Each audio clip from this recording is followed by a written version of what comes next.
Good evening and welcome to Creativity Break. Today is an exciting event because I'm going to present the results of the research project that I have been working on in the last 4 months. The research project is called How to Apply Musical Creativity Codes in Businesses and especially in digital transformation processes. This research project was made possible by the scholarship and support of the German government, Neustart, together with the Gesellschaft der Verwertung der Leistungsschutzrechte. So it is an exciting project that I have been working on. So today, this evening, I would like to structure in the following way. First of all, I will share with you the thoughts that led to the appearance of this research idea and how I, as a concert pianist, come to the research of creativity and why the creativity is important and how businesses can learn from composers and from music. And then I will take you through all 10 creativity codes. Okay, so first of all, why creativity?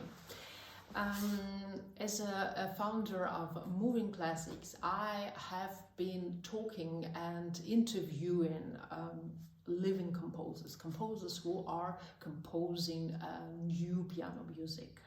In the last 4 years, I have interviewed over 450 different composers from different countries. I could see that composers deal with the necessity of producing something new every day. This is their daily work because all compositions are radical innovation. No composition can be similar.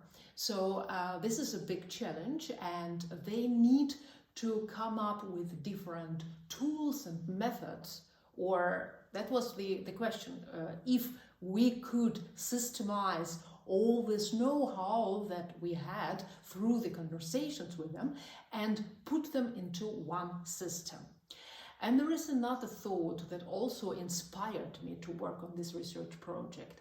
It was the book by the Nobel Prize winner Kahneman and the psychologist Mele, who made one thought or who explained it in this book, The Noise, that when it's dealing with the human personality traits, right, it can be surely part of the personality of one particular individual, or it can be also the intuition of one individual. But all these human factors, they tend to fluctuate. So which means that these systems are not reliable. They can be good one day and they can disappear next day.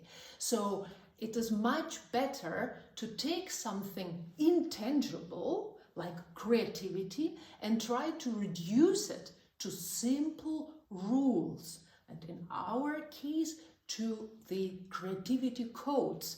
And these 10 simple, at the first look, the simple creativity codes will be more reliable and will be more useful than the intuitive processes that are inherent in all of us. So that encouraged me to search further and to come up with this 10 creativity codes. So once again, I repeat, the goal of the research project was to answer the question, how does new appear in this world? How do composers create something new? How can we create something new under different circumstances? And the last question is, and this is for you, I think the most important question, how can I learn from composers, and how can I apply the creativity codes and make them your own.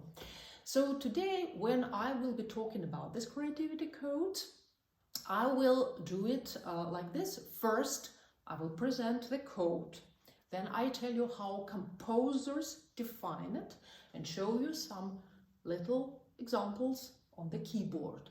Then I will show you how I use them for me, because I am a pianist, so I use it for the interpretation of my piano performance. And then I'll give you some impulses or some hints how it can be applied in the business. So this is the little introduction, and I start with the first code. Okay, so the first code is stunning vision or big picture. It's always like this. When composers start with something new, they think in big criteria. This new work will be the best work that they have written. This should be really something extremely innovative. It should be beautiful. It should be this and that. So this is something really inspiring. So the thought that something big will appear is a huge motivating factor. And the composers, when they think in big terms, they are very courageous.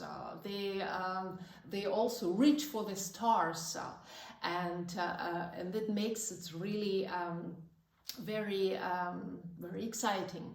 So for me, I also, when I start working on the new music that I get often from the living composers, I also think that I have this mindset. Basically, it's the mindset that I try to create something unique, something big, and something amazing.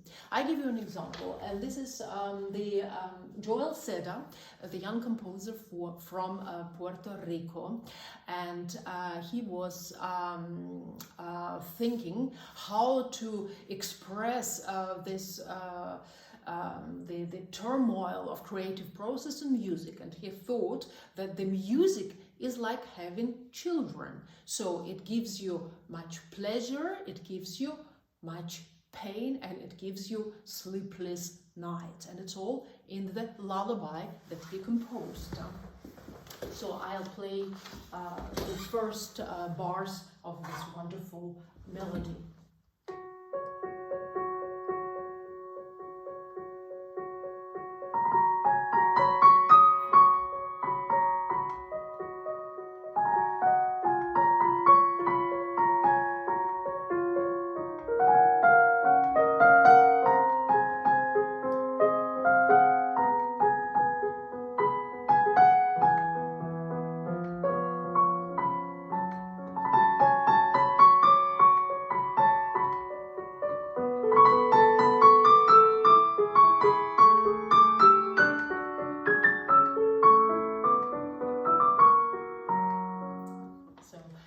This is one example. Or for example, Mahler, when he was composing his symphony, his 8th symphony, he called it, it's the Symphony of 1,000. So this was really very, wow, 1,000 with 2 choirs, with 2 orchestras, really thinking big. And thinking big helps too. We have examples in the industry. It's like Mark Zuckerberg with Facebook, or with a metaversum, or Elon Musk with electro cars or SpaceX, or Steve Jobs with iPod, or with a new way of trying to deal with computer. So these are the examples, and everybody has their own big picture, and the idea is to find it and to use it.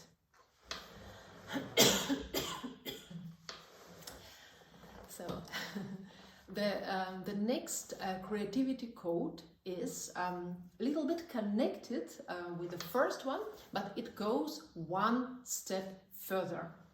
It's called meaningful emotions, and it's all about passion.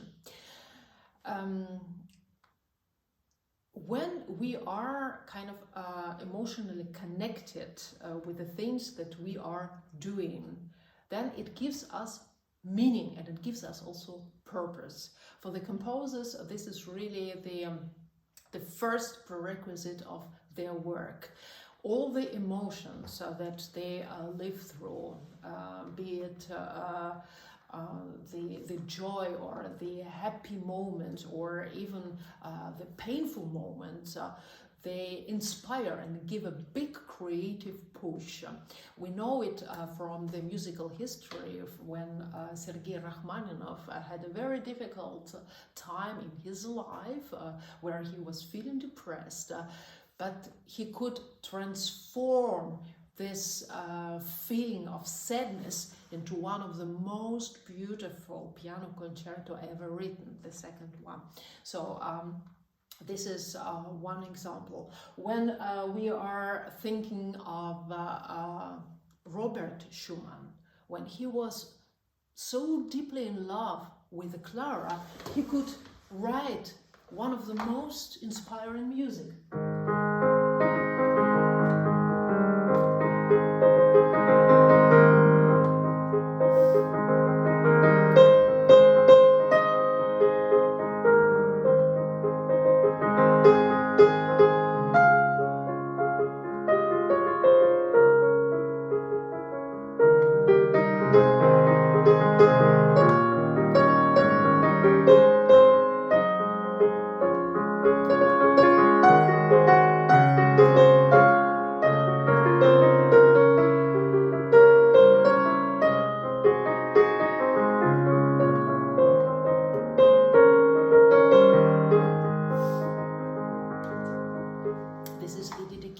Or Widmung that he wrote for Clara Schumann, or Ludwig van Beethoven with his Moonlight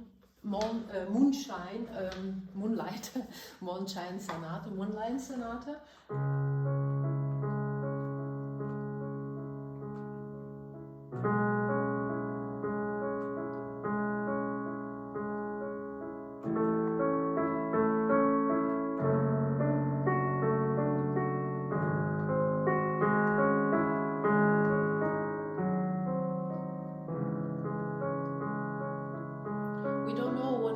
But we know that this deeply emotional and deeply meaningful music can only appear through the experiences that the composer had at that time.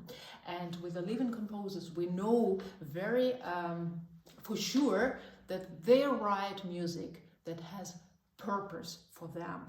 And for me, for example, when I want to perform something, I perform only the music that I feel emotional connected with. I have this kind of feeling of purpose when I'm working on new works. And I can give you more examples. I mean, in the pop music world, you have Bruce Springsteen when he's singing "Born in the USA." This is this feeling that you also get, and you know that you can live for this feeling. And when you hear the music, you feel really energized. And this is what you need when you are working creatively, because to create something new, it's not like you create something because it's just the time. No, it's like you are fulfilling the purpose. And that's why in business very often the first question is why does Microsoft exist, and what is the purpose of Google, or what is my role in this company? There are questions like this, and surely this is the task of everybody to find their own individual answer to this emotional connection or emotional connectivity, I would rather say. So that was the second creativity code, meaningful emotions. Okay, and now the third one. I'm sure you are curious and you want to know what comes next. And now we are back to the time when we were kids. The third creativity code is Playful Evolution. I think for children, I don't need to explain this because this is how we were growing up. We were just doing things, repeating them hundreds of times, making horrible mistakes, but then forgetting about them and doing it better and doing it again. And this is exactly what composers are doing. There's hundreds and hundreds of times of rewriting one particular passage, throwing it away, like Frédéric Chopin, for example. He would produce several versions of one little salon piece, like his mazurkas. You can find 100 versions. And then he would try to make perhaps one little correction, and then next day again something minute details. But it's a mindset that that you have courage to try out little things, to try them out, to make them better, and you don't need to be perfect. The mindset is that you start with little things and you try them out, and then you develop yourself to a real master. And it is also, it has to do with the spontaneity, and it also has to do with the playfulness. And for me as a pianist, playfulness is really my daily bread, because I'm not just playing piano, I am playing with the music, I'm playing with the notes that are given to me. I see it as one big carpet that I am wearing according to my mood, or according to my ideas. And I can show you how I work. And this is the composition by Olivia Kiefer. It's called Girl Absolutely. And Olivia, for example, she supported this creative playful evolution process for the pianist, and she even wrote dynamics as you please, play freely as you like and with much feeling. So when I start working on completely new piece,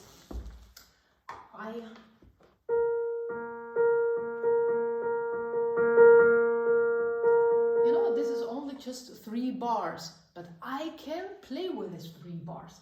Next time I do different phrasing. I do different dynamics. I use different elements and I repeat and repeat till I hear something coherent, something that I find enjoyable.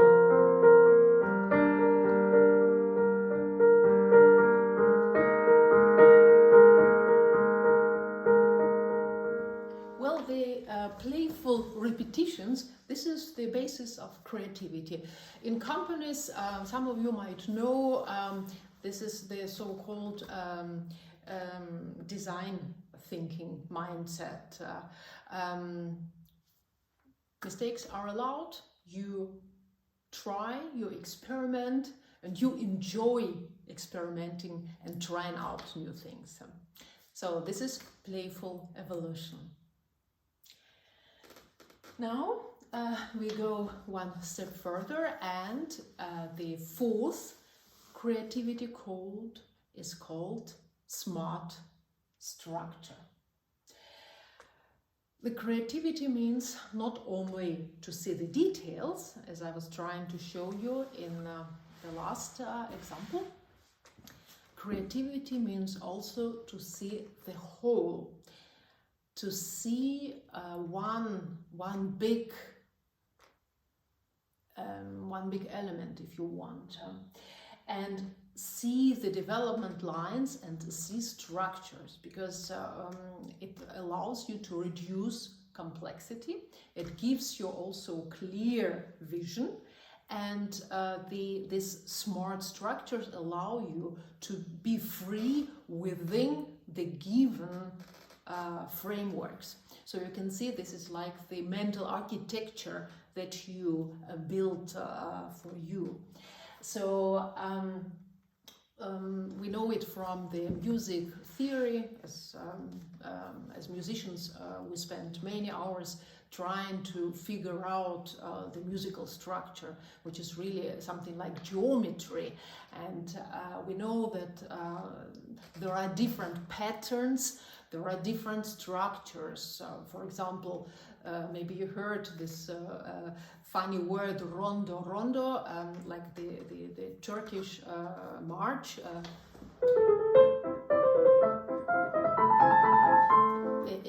It has the structure A, B, C, I think, A, B, so it's a rondo structure where some elements repeat.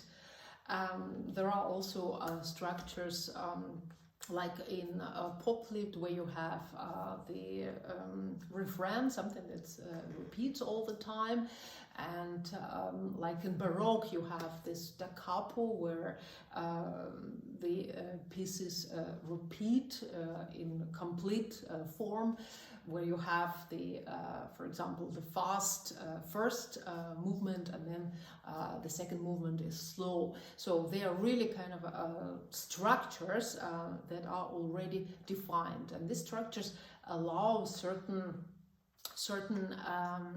flexibility. How do I deal with the structure? For example, I play Fantasie impromptu.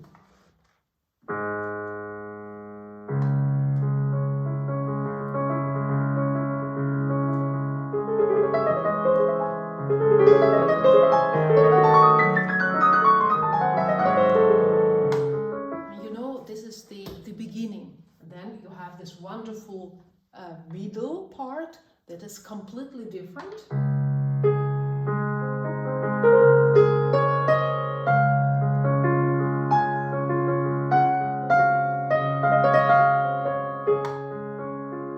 And then you have the repetition again, where the beginning will be repeated again, and at the end there is one particular motive that comes as an open question. And the structure is so amazing that you can see that these two motives, they are like two sides of our soul, the good one and the dark one. And these two forces, they are in kind of in struggle, and they're trying to see what part will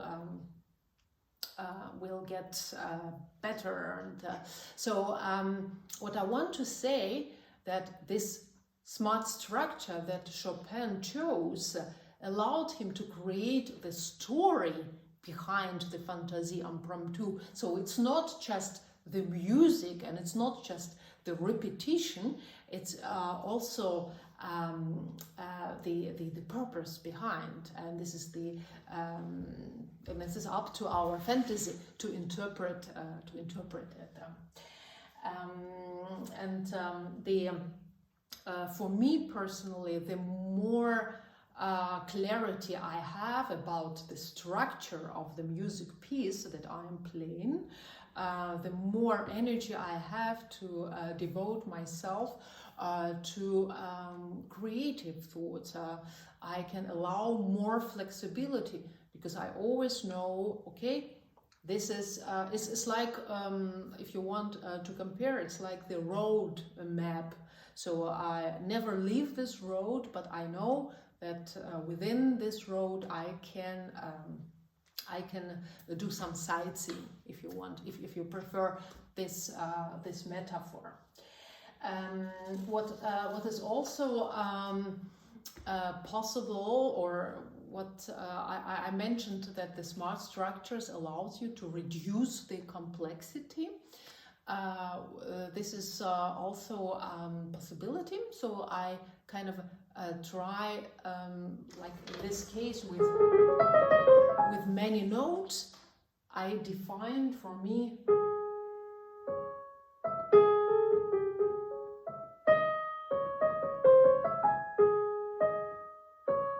as you can see, I reduce this many notes to just kind of skeleton, and this skeleton also is an anchor for my interpretation. So smart structures is really one of the it has something surely something maybe it's the most methodical tool that composers use, but I like the word smart structure, because smart structure means that you kind of analyze it and use creatively for you. So this is the fourth creativity code. And now one of my favorite creativity codes, it's called unexpected moments, or there is an English word for it, serendipity. I find it's very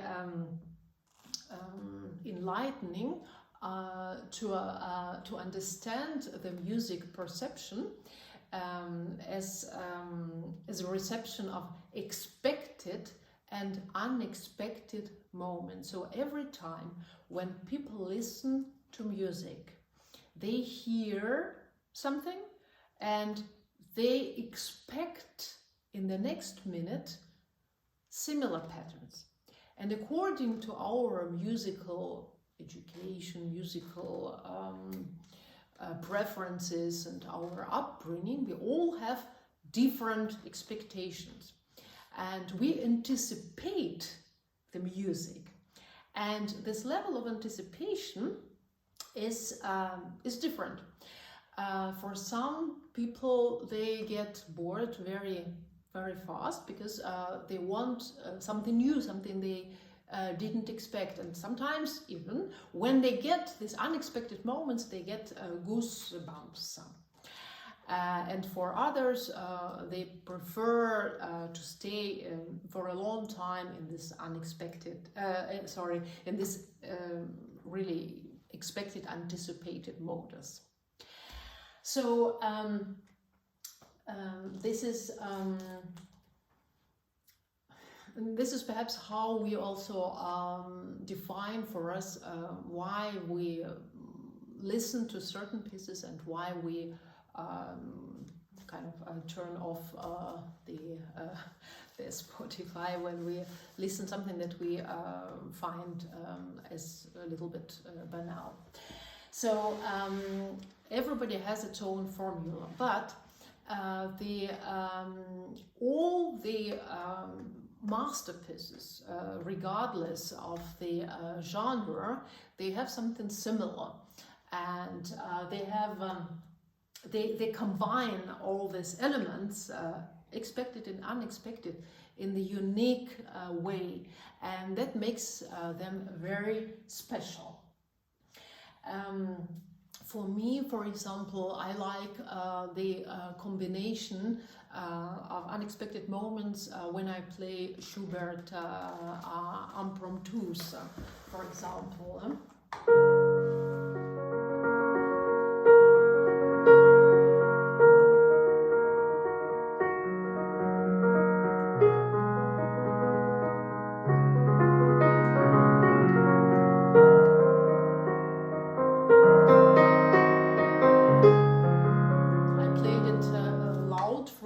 Show you where I heard, for me, the harmonies that were very, very different from the traditional harmony that I would expect. Or I want to show you the ending of the Sergei Prokofiev Vision Fugitive. That's completely unexpected. Let's see.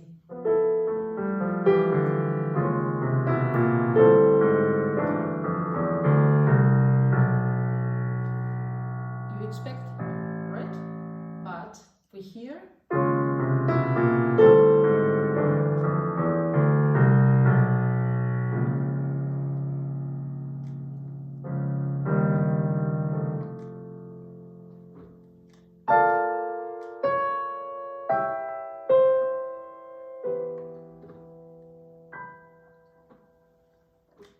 You hear that in this little passage, there were in every bar a completely new thought, and I find it for my interpretation very inspiring. And for example, when I play, then I try to show every time when I play that this unexpected changes, I give them more thought, I show them, so that you kind of have a feeling that I'm not just playing through them, I give them a certain meaning, and I think through this unexpected moments, I feel more. I feel more creative. I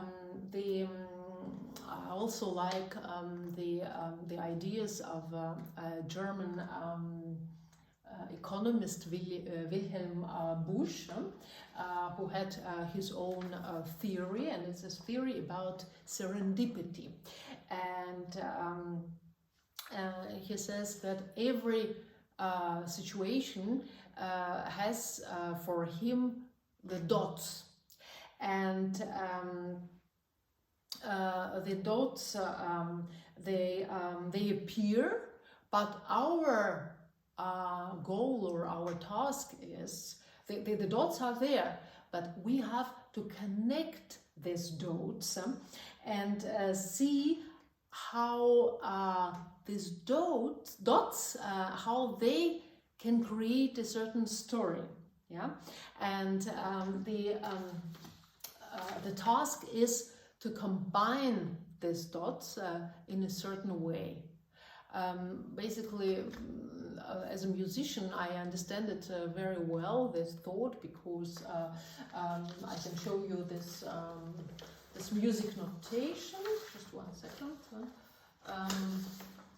This is the music notation. I mean, all you see there are the dots and nothing more, and you combine all of them, and from this little dots you hear the wonderful melody, and this is also this is just beautiful. Okay, so we have 4 more that I would like to share with you. So the next is colorful imaginations.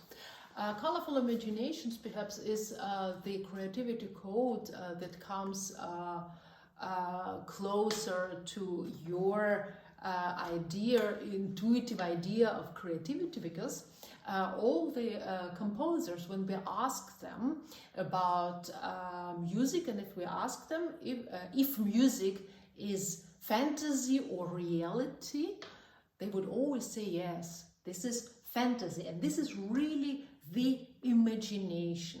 So the imagination has no limits, all is possible. So there is a story, there is a picture, there is an image, anything can be put into music, something that we cannot put into words. And the idea is to give the musical expression to the fantasy world. This is really the core task of the composer. For example, I got this new book from Bruce Starr, and he was inspired by rain.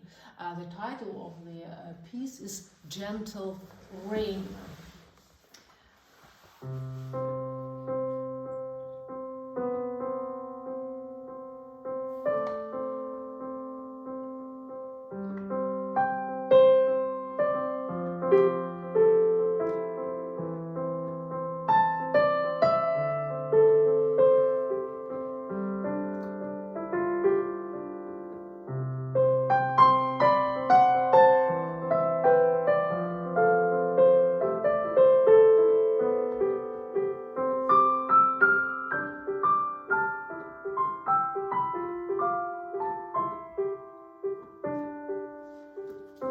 Here in the left hand, there are raindrops, and this is also the power of imagination that allows to transmit emotions, and this is the engine of creativity.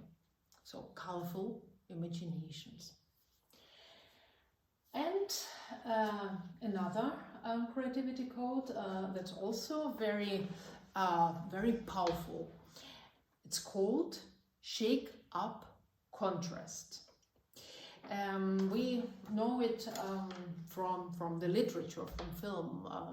If there is one good character, there is always a bad character that's interacting with a good one. For the music doesn't exist without contrast. Contrast is really our essence. For example, loud and soft, fast and slow, and the change of this two. That's how you create a new piece of music. For example, when I play for you the Turkish march of Mozart, this is how I go.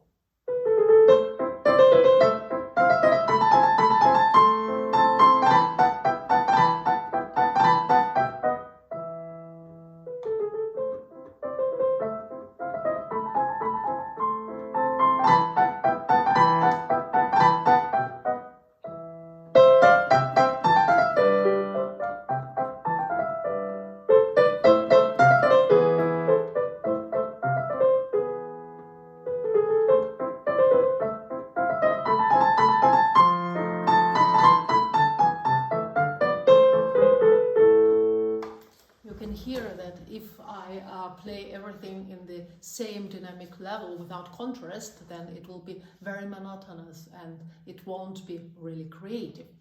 So the shake-up contrast is the basis, but you can also see the shake-up contrasts as a competition, as a thought about the competition.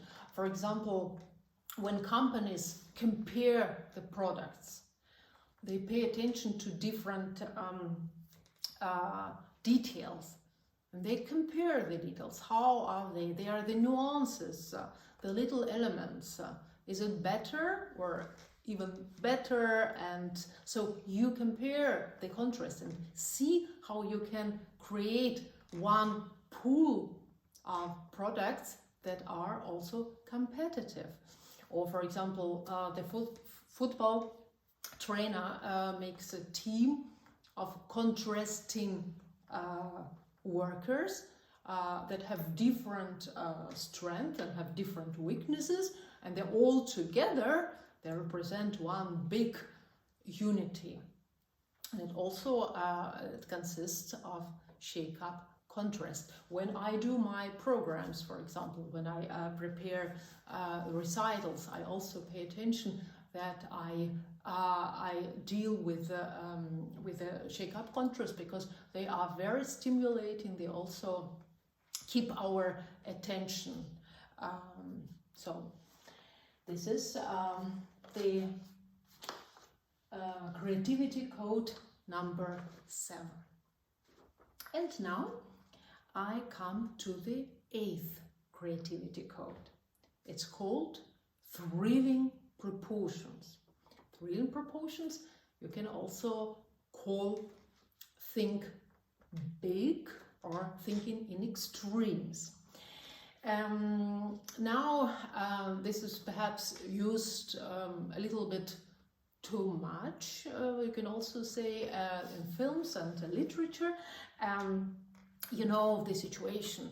You watch something and then it gets complexer and it gets more complex, and then there comes something that's really so extreme. This is unbelievable, but your attention is back and you want to know what happens next. But it's just one element.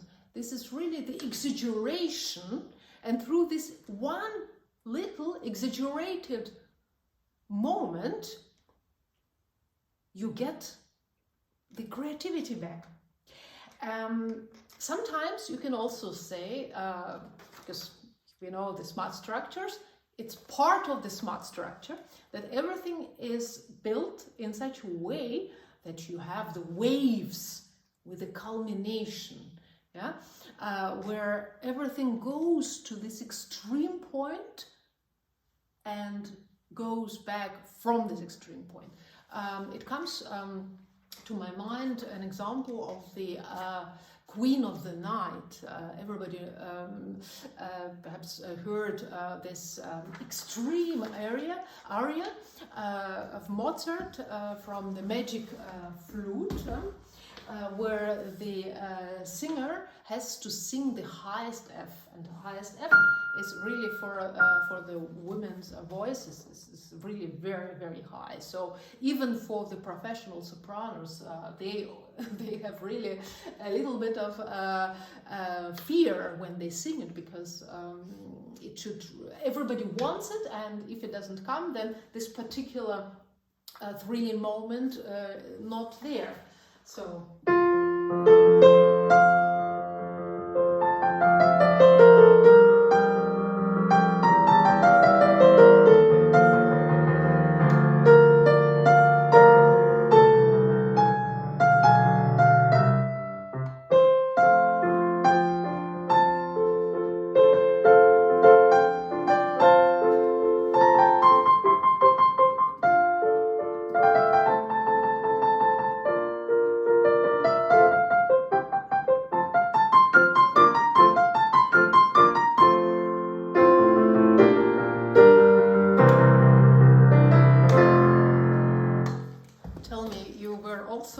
waiting for this one moment to come, right? So if I had stopped before, you would be definitely disappointed. So this is how it works. This one particular element has such a huge creativity, and sometimes I use it in my concerts, because I know that if I play and everything is going really kind of a risk-averse, really smooth, but I know there is a creative sparkle that's missing.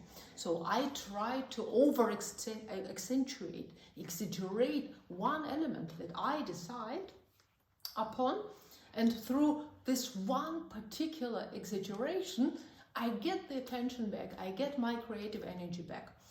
I want to show you the example with this, with the thrilling proportions that are growing into the culmination. This is an example of Franz Liszt and the Love Stream. This is just one section.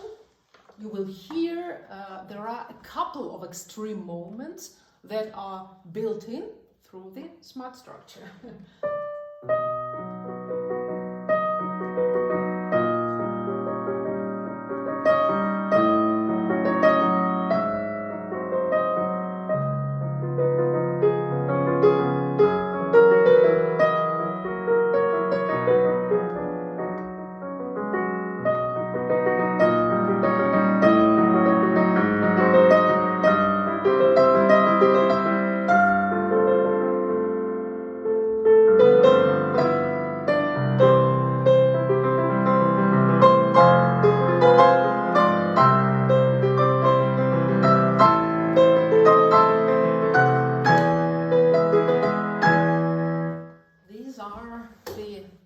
moments that are really the highest and the most powerful, and this power transports me through the whole piece. In the economy today, or in the businesses, I think this is also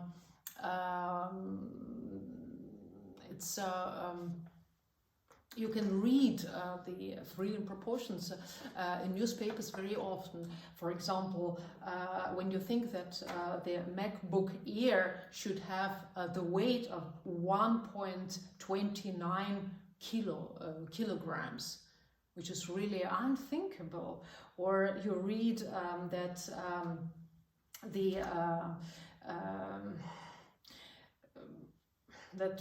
for example,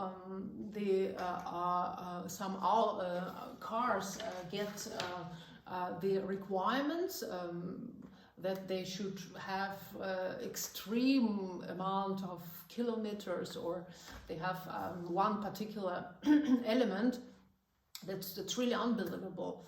But this is like the requirement, and the researchers or the scientists work on it, and so they get their creativity from this extreme suggestions. So this is the freedom proportions, and we have two more. Number 9 is subtle perceptions or empathy. This creativity code is very deep, because empathy is one of the most important qualities that we have now, as the digital transformation process makes many tasks redundant and surely automated. That's also great, but this is also the strength of us human beings, that we can listen and we can get impulses from the surroundings. So all the other codes, they were directed inwards, but our surroundings are also a huge source of inspiration and creativity. All these impulses, they are all there. The impulses are there in the form of information, and you can get this information through the human ability that can be learned and can be improved. And this human ability is called empathy. Empathy needs work, empathy needs energy. And we musicians, we should be emphatic by default, because this is our raison d'être. We listen, we hear, we get the impulses, and immediately it's not only getting the impulses, it's also transforming these impulses into something that can be useful and that can be really applied. So listening, and why I said subtle perceptions. That's because then when you listen really closely and attentively, then you hear that everything has several facets and has several hues and different colors, and you can get richer just through paying attention to one particular element. So when perhaps it's easier for me to explain to you this from the business perspective, because this is all about data collection, right? It's talking to customers. We know that all the, for example, all the online data services, they collect everything they can only collect. And the idea is to interpret this data and to use it to your benefit. It's exactly the same with us musicians, because this is also the way of perfecting or perfecting my art, because every time I play, especially when I play with different people, I try to integrate my music to their music. And it gives me so many ideas just to listen to them. And of course, this is perhaps the hardest and the most challenging for anybody, is how to adapt my playing to different environments. When I play different concerts, I have different audiences and they react in their way depending on the day or event. And this is my task, and this is something that I am working on and learning how to get this information through empathy, and how to get better. And this is really one of the most challenging creativity codes that I personally am working on. So we still have a little time left, and there is the 10th creativity code that I want to share with you. And the 10th creativity code is called Unleashed Freedom, or Let It Be. I talked 1 hour and gave you this information about what you can get better on, or what you can improve. But there is something that's also very, very important, especially when it comes to the creative blockages and the moments that, of course, we musicians and we artists, we all know and are confronted with. It's the moment where you feel without energy, and you have the feeling that you don't get further. And it means that you just need to let it go. When I prepare a new program, I work intensively on the program, but then I let it go. I leave it for a couple of days, sometimes it's even months, and then I get it back in a better condition through the pauses, through releasing this the thoughts that you have to create something, you have to do something, you have to act. So just giving it freedom and letting it go is also an important element. And at the end of the creativity break, I would like to do with you a quick meditation. It's a 3-minute meditation, and I suggest that you just lean back, close your eyes, and try to concentrate on your breathing and on your breathing only. And I will play for you 3 minutes. It's Adagio by Alessandro, Marcelo, and I hope that you will get energized through just forgetting about everything and just listening to this wonderful music. I will play for you now at the end the Adagio of Alessandro Marcelo.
very much for listening and for your participation.